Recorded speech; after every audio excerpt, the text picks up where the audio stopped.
तर नमस्कार मित्रांनो, तर आपला पहिल्या ब्लॉगमध्ये आपलं स्वागत आहे. आपण आलेलो आहे नाशिकमध्ये फिरायला. तर आपण हॉटेल शोधत होतो जेवणासाठी. तर आपल्याला हॉटेल जालनावाले, हॉटेलचं पाठीवर नाव होतं जालनावाले, म्हणून आम्ही इथं थांबलो जेवणासाठी. बघितलं तर हॉटेल चालू व्हायला अजून थोडा टाईम होता, साफसफाई चालू होती. तोपर्यंत आपण हॉटेल बघू शकता. लहान मुलांसाठी घसरगुंडी वगैरे किती सुंदर बनवलं आहे सगळं.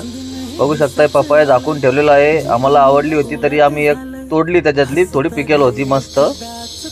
बघू शकता लाईन मध्ये झाडं, याच्यामध्ये सगळे लाईट लावेल आहे. रात्री टायमाला सुंदर दिसते अशी सांगत होती. मस्त एक नंबर नजारा, असं वाटतं आपण कुठं बाहेर फिरायला आलो कोकण साईडला. बघू शकता इथं किती मस्त करेल आहे झाडं. सप्तप्रेमी झाडांचं नाव आहे ह्या.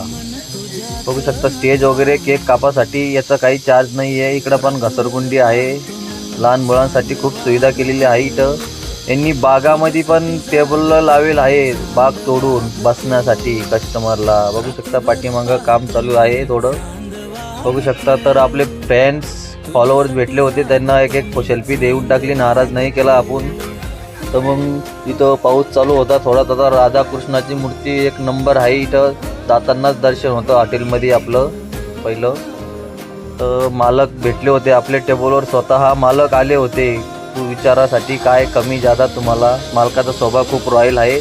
या हॉटेलला येऊन मस्त मन भरलं. पोट पण क्वालिटी एक नंबर आहे या हॉटेलची, एक नंबर. भेटू दुसऱ्या ब्लॉगमध्ये. धन्यवाद.